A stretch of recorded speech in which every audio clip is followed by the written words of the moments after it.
Olá, este é o Sala de Aula. O tema de hoje é Educação de Jovens e Adultos. Eu recebo aqui no estúdio as professoras da Faculdade de Educação da Unicamp, Nima Spigolon e a Marli Ancassuerde. Obrigado por comparecerem aqui. Obrigada, Maico, pelo convite. Nós que agradecemos. Eu que também agradeço. Nima, o que é o EJA, Educação de Jovens e Adultos? Bom, a Educação de Jovens e Adultos, ela é uma sigla, né? Significa Educação de Jovens e Adultos, conhecida como EJA, o nome mais conhecido. Ela se insere na legislação educacional brasileira como uma modalidade de ensino. Então, nós temos aí a EJA comparecendo no cômputo da educação brasileira. Então, tem dois níveis dentro da educação brasileira e a EJA é compreendida como uma modalidade de ensino. Ela é uma política pública voltada para jovens e adultos e que visa o ler, o escrever, as operações matemáticas básicas, isso resguardado como marcos regulatórios, como um campo das políticas públicas, como um campo das políticas educacionais. Tem um público-alvo específico? Sim. Uma faixa etária, na verdade. Sim, né? sim. A faixa etária, ela se vincula a outros também marcos regulatórios. Então, como que o jovem comparece? A partir de que idade? Aí nós temos o ECA, o Estatuto da Criança e do Adolescente, que vai contribuir para que o jovem seja encampado pela EJA. E então ela tem uma idade de início, mas ela não tem uma idade que limite a participação na educação de jovens e adultos. Essa então, idade de início seria qual? 18 anos. 18 anos. Às vezes tem alguns programas que já estão recebendo um pouco mais jovem, 16 anos, 17 anos. Vai depender um pouco de como cada município vai se orientar pela lei federal. E Marli, ela tem alguma diferença do supletivo ou a gente pode falar que é um supletivo também? Não, ela é diferente de um supletivo, né? Eu penso que o supletivo ele tem um enfoque muito grande na aquisição de conteúdos instrucionais, né? Então eu vou suprir uma falta de determinados conteúdos que dariam continuidade ao estudo, né, desse aluno através ou de exame, né, ou de cursos de presenciais, né? Bem, a EJA ela é mais do que isso. Eu acho que a EJA tem uma história no âmbito das políticas públicas desse país para a educação que, pelo menos nos seus marcos legais, não é? Ela visa resguardar direitos, né? Atribuir direitos àqueles que não tiveram na época ou tiveram esses direitos pouco atendidos por conta de outras condições de trabalho, condições socioeconômicas, né? Então ela é uma educação, né? Eu digo assim, uma educação que busca dar às pessoas os direitos que elas perderam, né? Na verdade. Esse formato do EJA atual, ele surgiu como? Posso Com você falar? mesmo, pode falar. Pois lá dos anos já 50 já se fala em educação de jovens e adultos nesse país, né? Mas a gente teve um grande inspirador da educação de jovens e adultos, que foi Paulo Freire, né? Que com a sua proposta de educação, né? Com as primeiras, eu diria mesmo, iniciativas aí que aconteceram, movimentos, né? Eles foram conformando, né? Dando esse desenho para uma modalidade de ensino que ela tem muito a ver com formar sujeitos cidadãos, né? Você podia dizer para mim, bom, mas toda educação busca isso, né? Mas a gente está buscando isso na EJA, essa cidadania crítica, né? Para aquelas pessoas que estão aí, né? Eu diria, bem à margem do processo, ou produtivo, ou este processo social, não é? Que permite as camadas, né? Ascenderem, né? São pessoas que foram muito cedo para o trabalho, não puderam ir para a escola, foram jovens que ficaram fora da escola, né? Alguns expulsos, né? Eu diria aí dessa escola regular, né? E que estão voltando hoje para a EJA. Então, ela tem uma longa história, né? A gente não teria tempo aqui para falar sobre ela, mas eu acho que ela tem alguns marcos. Eu vou usar a expressão da professora Nima, ela tem alguns marcos regulatórios, né? Primeiro, essa inspiração para uma educação libertadora, né? Que resguarde direitos ou retome direitos que as pessoas perderam, né? Ou não puderam usufruir. Formar um cidadão crítico, né? A essas pessoas que também foi negado esse tipo de formação.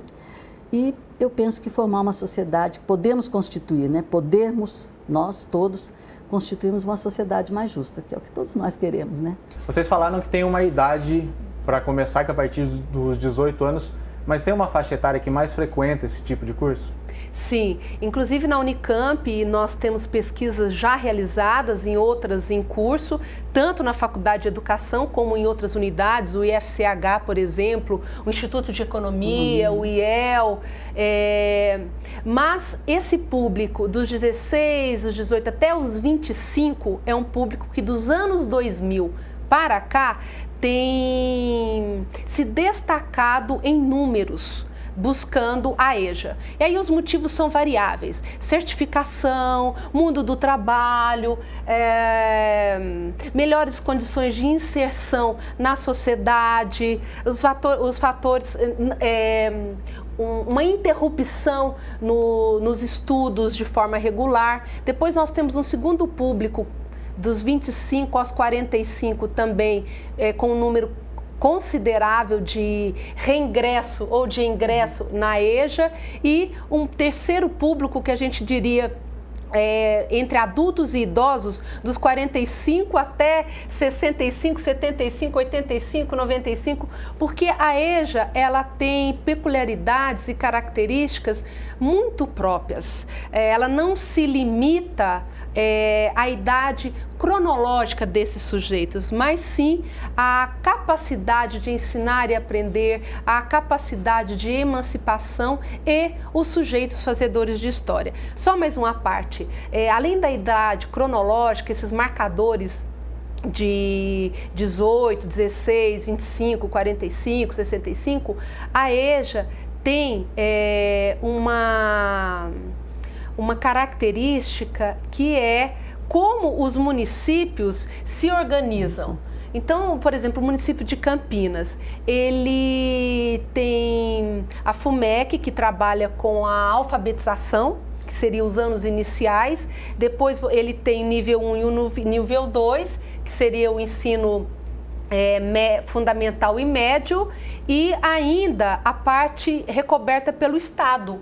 Aí você tem os cursos profissionalizantes, você tem EJA prisional. Então, o escopo de abrangência de EJA no campo das políticas públicas é muito alargado. Mas só para concluir a questão da idade, que acho que é importante nós salientarmos, é que pedagogicamente a educação de jovens e adultos, ela busca criar condições para que os sujeitos, independente da sua idade cronológica, possam se assumir sujeitos constitutivos e constituidores de uma sociedade mais justa, mais igualitária, ou seja, uma educação para além do capital, que não só forma para o mundo do trabalho, mas, sobretudo, que cria condições para o pensar, o refletir e o intervir nos espaços, tempos onde estão inseridos. Tá, jóia, então. A gente volta daqui a pouco. O tema de hoje é educação de jovens e adultos aqui no Sala de Aula.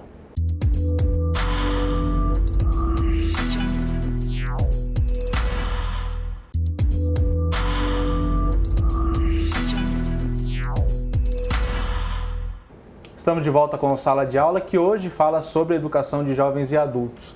O sistema que tem hoje para vocês, ele já é um sistema ideal? Acho que a Marli pode começar respondendo. Ou ele pode ser modificado? Eu acho que ele pode ser aperfeiçoado, muito, né? Muitas coisas, né? Porque,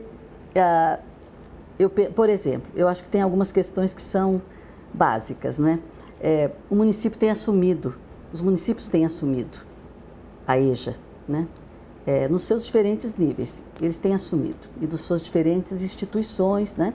Eles têm assumido. Às vezes a continuidade não se dá como a gente gostaria, não é? Porque as mudanças, né? As alternâncias de poder também interferem nisto, né? Mas essa é uma das questões. A outra é como é que a gente busca a demanda, porque ela existe e ela é em número muito grande, né? Aqui numa região como Campinas, né? Nas suas diferentes regiões. Então, existe uma coisa que é cadastro, né? Se faz cadastro para que as pessoas saibam da EJA. Então, uma propaganda aqui, uma ali, mas qual é o problema, né? Quando você vê, por exemplo, as crianças, né? A chamada é importante, ela é feita em cima aí para as aulas, né? Para as matrículas. Para o EJA, as coisas ficam mais difíceis. As pessoas têm ido atrás das crianças, dos jovens e adultos do EJA. Porque o cadastro, na verdade, é um caderno que fica lá na escola onde se anota a intenção, né? Se o sujeito chega e naquele momento não tem uma vaga, ele vai embora e não volta. E você perde esse sujeito também, né? Então, aperfeiçoar esse cadastro é fundamental, né? Eu acho que a gente já avançou, precisa avançar mais nesse sentido. Falta também um conhecimento de que existe o EJA?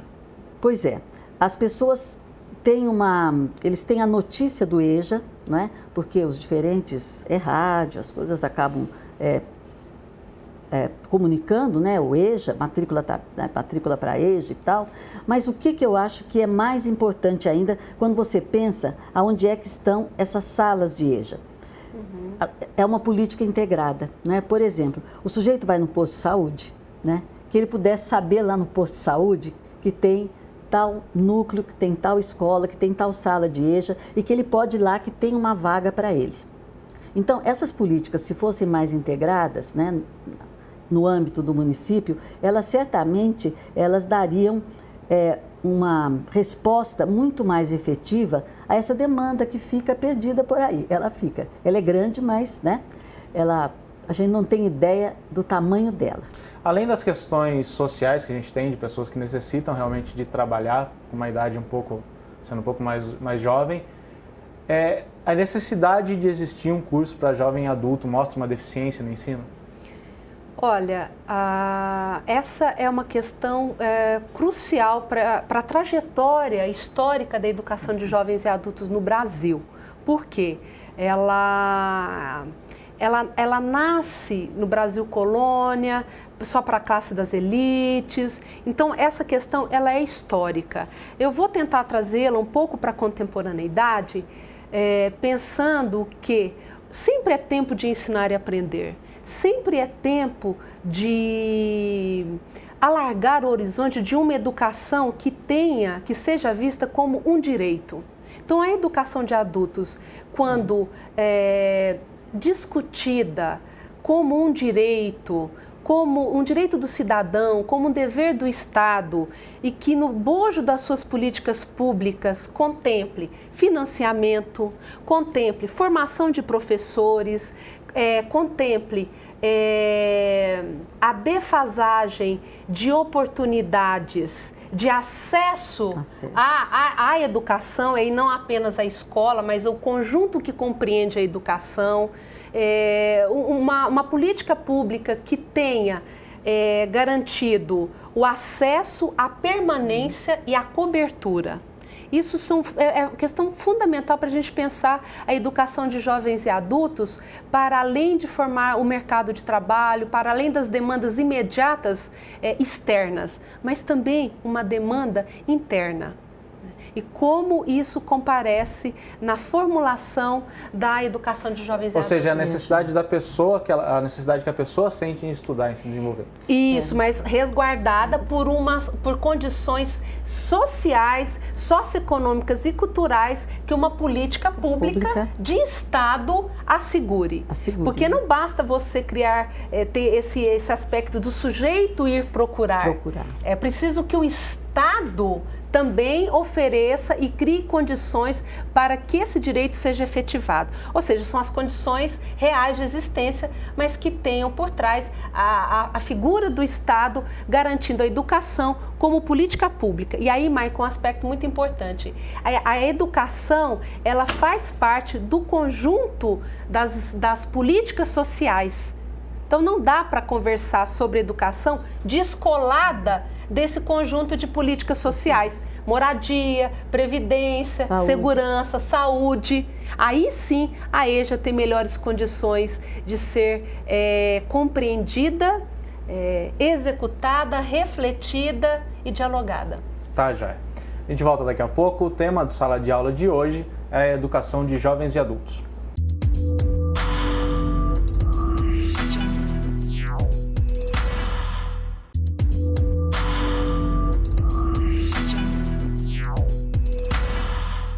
De volta com a Sala de Aula, que hoje fala sobre a educação de jovens e adultos.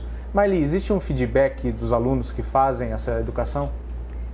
Então, eu gostaria de dizer para você como é que a gente observa, né, esse retorno. Eu penso que para nós que estamos envolvidos com isto, que estamos trabalhando com professores, com gestores, né, nos próprios espaços, né, a gente ouve os jovens, ouve os adultos, né, e vê aquilo que eles produzem, né?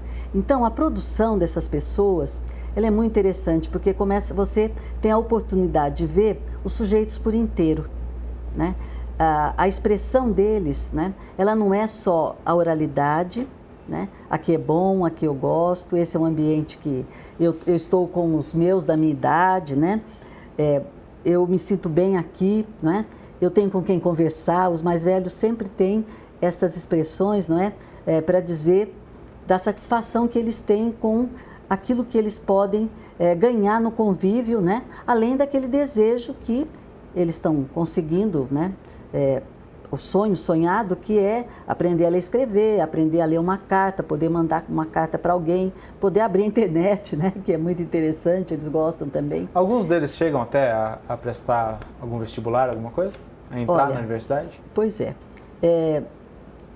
O que a gente observou, né? Eles estão começando a sonhar com a universidade também. Eu acho que esse é o sonho que as pessoas têm o direito, né? É um direito delas. E nós vamos fazer o possível para que esse sonho, né? Eu acho que é a nossa utopia também. A utopia dirige a gente, né? E a gente tem andado nesse sentido. Os alunos visitaram lá do Campo Grande, visitaram recentemente a Unicamp, né? Eles adoraram, né? Foram à Faculdade de Educação, participaram de algumas atividades que foram programadas lá, né? Então, isto começa a descortinar para estas pessoas um caminho, né, ao qual elas também têm direito. É isso, elas também têm direito, né? E eu acho que o trabalho é ser o mais eficiente, o mais adequado, o mais acolhedor, né, para que essas pessoas possam sim realizar esse sonho. Eu assisti a uma das idas nossas no Campo Grande, um aluno nosso, né, conversando com os jovens da EJA, da turma, né, ele ficou muito emocionado e o que ele verbalizou? Ele disse, eu quero dizer para vocês que o meu pai e a minha mãe também fizeram EJA. Ou seja, né, ele estava lá, ele é aluno do nosso curso lá, de uma das licenciaturas da Unicamp. Eu acho que isto eu fiquei muito emocionada também, claro, né, de ouvi-lo dizer isso para os meninos lá, para os jovens, né, mas eu acho que a gente logo, logo vai ter oportunidade de ver como é que esses sujeitos que estão lá, não é, eles são pessoas que produzem, né, coisas muito bonitas, textos escritos, né, a gente tem em mente algumas atividades, né? Mina pode falar depois um pouco melhor sobre isso para você, porque faz parte dessa extensão da universidade. É isso que eu queria entrar um pouco também. Como é que mostra, né? Como que a universidade trata esse retorno, isso, porque acho que muita gente não imagina que um assunto desse seja tratado dentro da universidade, né? Muita gente acredita que é só a formação do professor para o aluno do ensino infantil, do ensino médio, mas isso vai além, né? Sim. Olha, a Unicamp, eu posso ter um olhar mais detalhado sobre as atividades ou como a Faculdade de Educação da Unicamp traz a educação de jovens e adultos para os seus cenários político-pedagógicos, ou seja, como que a Faculdade de Educação pauta a educação de jovens e adultos na sua graduação, na sua pós-graduação. Primeiro, eu queria falar que a Faculdade de Educação da Unicamp hoje, ela tem o maior programa em pós-graduação de educação da América Latina. A Unicamp hoje, nas últimas pesquisas e no último ranking foi considerada a primeira universidade da América Latina. Então isso já dá, por um lado, uma responsabilidade ainda maior e, por outro, um reconhecimento que leva junto a região de Campinas, leva junto a cidade. Então isso acho que são dois marcadores importantes para como a EJA comparece ou não comparece na pauta política da Faculdade de Educação e da Unicamp. E existem cursos de pós-graduação específicos lá dentro? Existe. A Faculdade de Educação hoje, ela tem mais de 40 grupos de pesquisa e dentre eles um específico para educação de jovens e adultos, que é o GPEJA, Grupo de Estudos e Pesquisas em Educação de Jovens e Adultos, que esse ano, Michael, está completando 20 anos. Ou seja, o que esse marco histórico nos remete?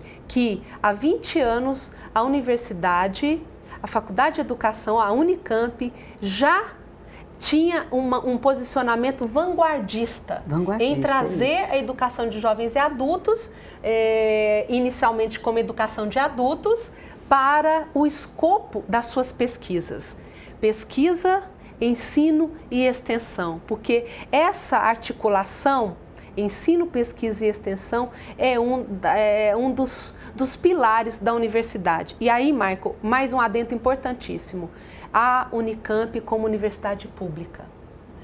Uma universidade pública socialmente referenciada, uma universidade que traz na sua história pesquisas que contribuem sem medida para as políticas públicas e, em especial, que as pesquisas possam ser revertidas para proposituras, ou seja, que elas saiam dos laboratórios e ganhem as escolas, ganhem as formações de professores, que elas possam engrossar as fileiras de a luta de uma universidade pública para todos e para todas. Então, a EJA comparece na formação de professores, na graduação, ela comparece nas pesquisas, através do grupo de pesquisa, nos estágios, ela comparece também nos cursos de extensão, ela comparece no Roda das Disciplinas, e mais tem o PEIS, que é um programa que está completando 35 anos.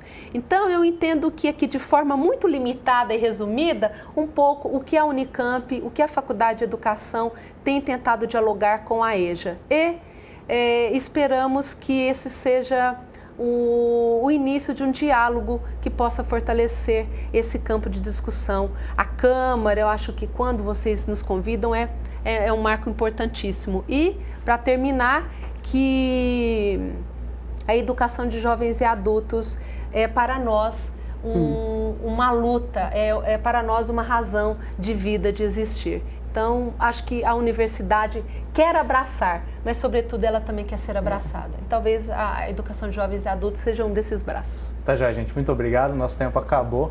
Obrigado, Marli. Obrigado, Nima. Obrigada, Michael. Nós é que agradecemos, Michael. Esse foi o Sala de Aula, que hoje falou sobre educação de jovens e adultos. A gente se vê numa próxima.